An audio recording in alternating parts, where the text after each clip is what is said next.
ദൈവത്തിൻ്റെ കൃപയാൽ എന്ന് നാം കേൾക്കാറുണ്ട്.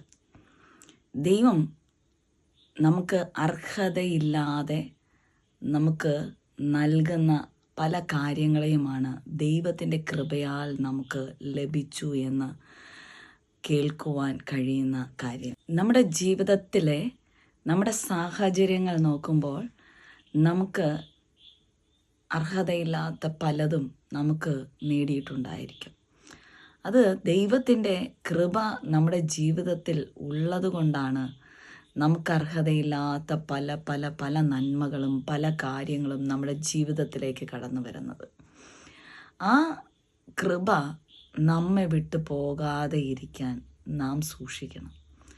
എന്നാൽ മാത്രമാണ് അർഹതയില്ലാത്ത പല കാര്യങ്ങളും നമ്മെക്കൊണ്ട് സാധിക്കാത്ത, നമ്മെക്കൊണ്ട് ഒരിക്കലും സാധിക്കാത്തതായ പല കാര്യങ്ങളും നമുക്ക് നേടുവാൻ കഴിയുന്നത്. അതുകൊണ്ട് ദൈവത്തിൻ്റെ കൃപ എപ്പോഴും നമ്മുടെ കൂടെ ഇരിക്കുവാൻ, ദൈവത്തിൻ്റെ കരുണ നമ്മുടെ കൂടെ ഇരിക്കുവാൻ നാം എപ്പോഴും ആഗ്രഹിക്കണം. ദൈവത്തിൻ്റെ കൃപ നമ്മുടെ കൂടെ ഉണ്ടായിരിക്കണമെങ്കിൽ ദൈവം നൽകുന്ന ഓരോ നന്മകൾക്കും നാം നന്ദിയുള്ളവരായിരിക്കണം. ദൈവസന്നിധിയിൽ നാം നന്ദിയുള്ളവരായിരിക്കണം. എന്നാൽ മാത്രമേ അർഹതയില്ലാത്ത പലതും ദൈവം നമുക്ക് ദാനമായി നൽകുകയുള്ളൂ. നമ്മുടെ ജീവിതത്തിൽ പലവിധ നന്മകൾ ദൈവം നൽകിയിട്ടുണ്ടാവാം. പക്ഷേ അതൊന്നും നമ്മുടെ സാഹചര്യങ്ങളനുസരിച്ച് നമ്മുടെ ജീവിതത്തിൻ്റെ ഒരു മേഖലയിലും നമുക്ക് ലഭിക്കുവാൻ സാധ്യമല്ലാത്ത പലതും ദൈവം നമുക്ക് നൽകിയതായിട്ട് നമുക്ക് കാണുവാൻ സാധിക്കും. നമുക്ക് ഒന്നുമില്ലെങ്കിൽ ഒരു കാര്യം നമുക്ക് പറയാം, ശ്വാസം അകത്തേക്കെടുത്തിട്ട് പുറത്തേക്ക് വിടുവാൻ കഴിയുന്നതേ ദൈവത്തിൻ്റെ കൃപയാലാണ്. ആ ശ്വാസം പുറത്തേക്ക് വന്നില്ല എന്നുണ്ടെങ്കിൽ പിന്നെ ആ വ്യക്തി നിശ്ചലമായി കഴിയും. ദൈവത്തിൻ്റെ കൃപ നമ്മുടെ കൂടെയുള്ളത് കൊണ്ടാണ് നാം അകത്തേക്കെടുക്കുന്ന ശ്വാസം നമുക്ക് പുറത്തു വിടുവാൻ കഴിയുന്നത്. ദൈവം നമുക്ക് വച്ചിരിക്കുന്നതായ ഓരോ നന്മകളും നമുക്ക് പ്രാപിക്കുവാൻ കഴിയുന്നത് ദൈവത്തിൻ്റെ കൃപയാലാണ്. എന്നാൽ മരിച്ചു പോയവരൊന്നും ദൈവത്തിൻ്റെ കൃപ ഇല്ലാത്തവർ എന്നല്ല ഞാൻ അർത്ഥമാക്കുന്നത്. ദൈവത്തിൻ്റെ കൃപ അവരുടെ കൂടെയും ഇരുന്നു. ദൈവം അവർക്ക് ഈ ലോകത്ത് വച്ചിരിക്കുന്ന ആയുസ് അവർ പൂർത്തിയാക്കിയപ്പോൾ ദൈവം അവരുടെ ആത്മാവിനെ എടുക്കുകയാണ് ചെയ്തത്. ഓരോരുത്തർക്കും ദൈവം ഇവിടെ ആക്കി വച്ചിരിക്കുന്ന ഒരു സമയമുണ്ട്. ആ സമയത്തിനുള്ളിൽ നമുക്ക് സാധ്യമല്ലാത്ത പല കാര്യങ്ങളും നാം നേടിയിട്ടുണ്ടെങ്കിൽ അത് ദൈവത്തിൻ്റെ കൃപയാൽ മാത്രമാണ്, ദൈവത്തിൻ്റെ കരുണ കൊണ്ട് മാത്രമാണ്. നമുക്ക് പ്രാർത്ഥിക്കുവാനുള്ള ഒരു വരം ലഭിച്ചിട്ടുണ്ടെങ്കിൽ അത് ദൈവത്തിൻ്റെ കൃപയാലാണ്. നമുക്ക് അന്യഭാഷ ലഭിച്ചിട്ടുണ്ടെങ്കിൽ അത് ദൈവത്തിൻ്റെ കൃപയാലാണ്. നമുക്ക് രോഗശാന്തി വരം ലഭിച്ചിട്ടുണ്ടെങ്കിൽ അത് ദൈവത്തിൻ്റെ കൃപയാലാണ്. നമുക്ക് പിശാചിന്മേൽ ഉള്ള അധികാരത്തെ ദൈവം നൽകിയിട്ടുണ്ടെങ്കിൽ, അധികാരത്തിൻ്റെ വരങ്ങൾ ദൈവം നിങ്ങൾക്ക് നൽകിയിട്ടുണ്ടെങ്കിൽ അത് ദൈവത്തിൻ്റെ കൃപയൊന്നുകൊണ്ട് മാത്രമാണ്. ഒരു വ്യക്തിയെ കാണുമ്പോൾ ആ വ്യക്തിയെ വിവേചിച്ചറിയുവാനുള്ള കഴിവ് നിങ്ങൾക്ക് ലഭിച്ചിട്ടുണ്ടെങ്കിൽ അത് ദൈവത്തിൻ്റെ കൃപയുള്ളത് കൊണ്ട് മാത്രമാണ്. നമുക്ക് മറ്റൊരു വ്യക്തി നമ്മുടെ മുമ്പാകെ കടന്നു വരുമ്പോൾ അവരെ വിവേചിച്ച് മനസ്സിലാക്കുവാൻ കഴിയുന്നത്. ദൈവത്തോട് വിവേചനവരം ഇല്ലാത്ത വ്യക്തി ജീവിതങ്ങൾ വിവേചനവരത്തിനായി വാഞ്ചിക്കണം. കാരണം ഈ കാലഘട്ടത്തിൽ പലരും നമ്മുടെ മുമ്പേ കടന്നു വരുന്നത് തന്ത്രശാലികളായിട്ടാണ്. പല തന്ത്രങ്ങളും മെനഞ്ഞുകൊണ്ടാണ്. അവർ ഇടപെടുമ്പോൾ നമുക്ക് ഒട്ടുമേ മനസ്സിലാകത്തില്ല അവരെന്തുദ്ദേശത്തോടു കൂടിയാണ് നമ്മളോടുകൂടി ഇടപെടുന്നതെന്ന്. പക്ഷേ വിവേചനപരമുണ്ടെങ്കിൽ ആ വ്യക്തി എന്തുദ്ദേശത്തോടു കൂടിയാണ് നാമുമായിട്ട് സഹകരിക്കുന്നത്, നമ്മെ ചേർത്ത് പിടിക്കുന്നത്, നമ്മോട് ഇടപെടുന്നത് എന്നൊക്കെ നമുക്ക് മനസ്സിലാക്കുവാനുള്ള കൃപ നമ്മുടെ മേൽ ദൈവം പകർന്നിരിക്കുകയാണ്. അപ്പോൾ ആ വിവേചനപരമുണ്ടെങ്കിൽ നമുക്ക് ഓരോ വ്യക്തി ജീവിതങ്ങളെയും ആരാഞ്ഞ് മനസ്സിലാക്കുവാൻ ദൈവം നമ്മെ സഹായിക്കും.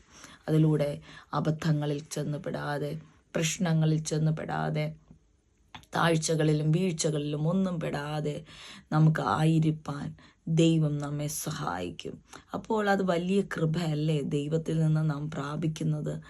ദൈവം നമുക്ക് നൽകുന്ന ആ വലിയ വലിയ കൃപാവരങ്ങൾ, അത് കൃപാവരങ്ങൾ എന്നാണ് പറയുന്നത്. കാരണം ദൈവത്തിൻ്റെ ദാനം, നമുക്ക് അർഹതയില്ലാത്ത ദൈവം നമുക്ക് നൽകുന്നതായ ദാനം എന്നതാണ് അവിടെ കാണുന്നത്.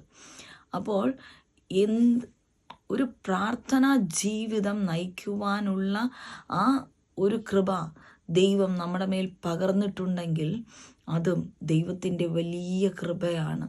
നമുക്ക് ദൈവമായിട്ട് ചേർന്നിരിക്കുവാനുള്ള വാഞ്ച ഉള്ളിൻ്റെ ഉള്ളിൽ നൽകുന്നതും ദൈവം തന്നെയാണ്. ദൈവത്തിൻ്റെ കൃപയുള്ളത് കൊണ്ടാണ് നമുക്ക് ദൈവമായിട്ട് ചേർന്നിരിക്കുവാനുള്ള ആഗ്രഹം നമ്മുടെ ഉള്ളിൽ കടന്നു വരുന്നത്.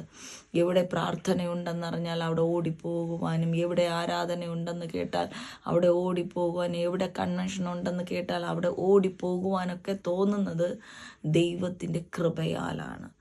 ദൈവവചനം നമുക്ക് കേൾക്കുവാനുള്ള ആ ദാഹം നമ്മുടെ ഉള്ളിലേക്ക് കടന്നു വരുന്നത് ദൈവത്തിൻ്റെ കൃപ നമ്മുടെ കൂടെ ഇരിക്കുന്നത് കൊണ്ടാണ്. കാരണം നാം നശിച്ചു പോകാതിരിക്കാൻ, പിശാചിനാൽ ബന്ധിക്കപ്പെടാതിരിക്കുവാൻ, പിശാചിനാൽ ബാധിക്കപ്പെടാതിരിക്കുവാൻ, ദൈവം നമ്മെ സംരക്ഷിക്കുവാൻ ഒക്കെ ദൈവം നമ്മുടെ കൂടെ ഇരുന്ന് നമ്മെ വഴി നടത്തുന്ന വൻ കൃപയാണ്. ദൈവത്തിൻ്റെ വൻ കൃപയാണ് ദൈവമക്കളെ. ദൈവം നമ്മുടെ കൂടെ ഇരുന്ന് വഴി നടത്തുന്നത് വൻ കൃപയാണ്.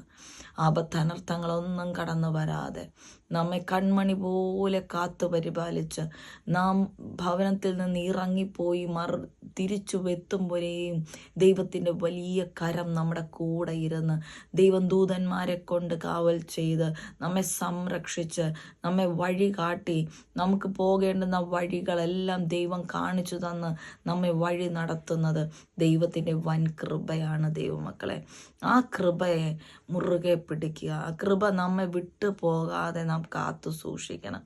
ദൈവത്തിൻ്റെ കൃപ നമ്മെ വിട്ടു പോകാതിരിക്കണമെങ്കിൽ നാം ദൈവവചനം അനുസരിക്കുന്നവരായിരിക്കണം. എന്നാൽ ചിലർ പാപങ്ങൾ ചെയ്യും. പാപപ്രവൃത്തികൾ ചെയ്താലും അവിടെ ദൈവപ്രവൃത്തി നടക്കും. അവരിലൂടെ വൻ പ്രവൃത്തികൾ നടക്കും. അവരുടെ വീര്യപ്രവൃത്തികൾ നടക്കും. അതും വചനത്തിലുണ്ട്. കാരണം അവരെ ആദ്യം ദൈവം അവരെ കൃപയാൽ നിറച്ചു. ദൈവം കൊടുത്ത കൃപാവരങ്ങൾ ദൈവം ഒരിക്കലും തിരികെ എടുക്കത്തില്ല. അവരന്ത്യത്തോളം ആ കൃപാവരങ്ങളാൽ ജ്വലിക്കും.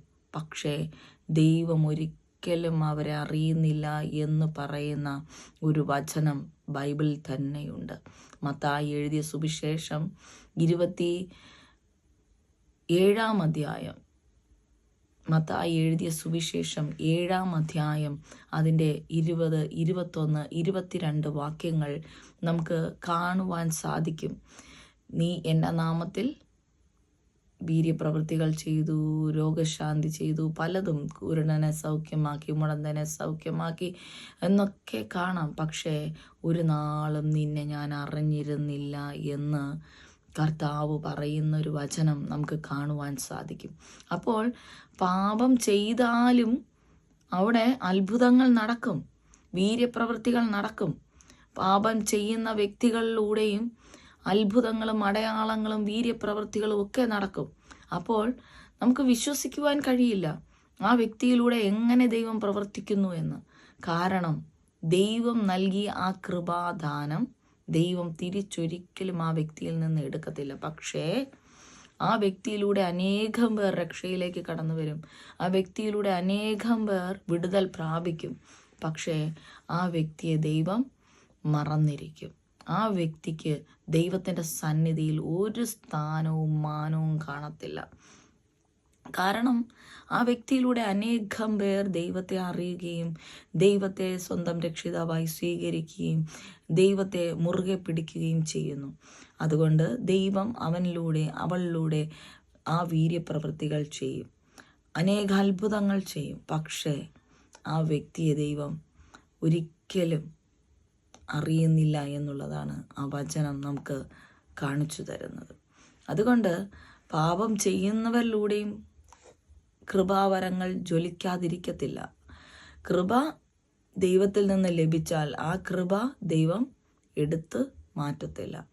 പക്ഷേ ദൈവത്തിൻ്റെ സാന്നിധ്യവും അനുഗ്രഹവും എല്ലാം ആ വ്യക്തിയിൽ നിന്ന് ദൈവം മാറ്റും.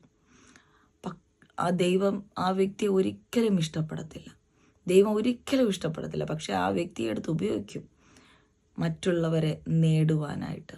ആ വ്യക്തിയിലൂടെ അനേകം പേരെ രക്ഷയിലേക്ക് കൊണ്ടുവരുവാൻ ദൈവം എടുത്തുപയോഗിക്കും.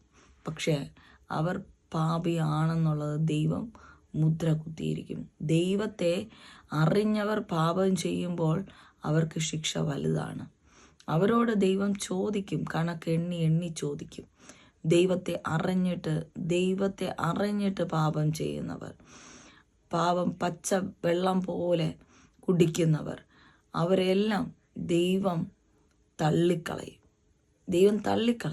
പക്ഷേ മറ്റുള്ളവർ നോക്കുമ്പോൾ അവർ അത്ഭുതങ്ങളാലും അടയാളങ്ങളാലും നിൽക്കും, വീര്യപ്രവൃത്തികളാൽ നിൽക്കും, പിശാചിന്മേൽ അധികാരമുള്ളവരായി കാണാൻ പെടും.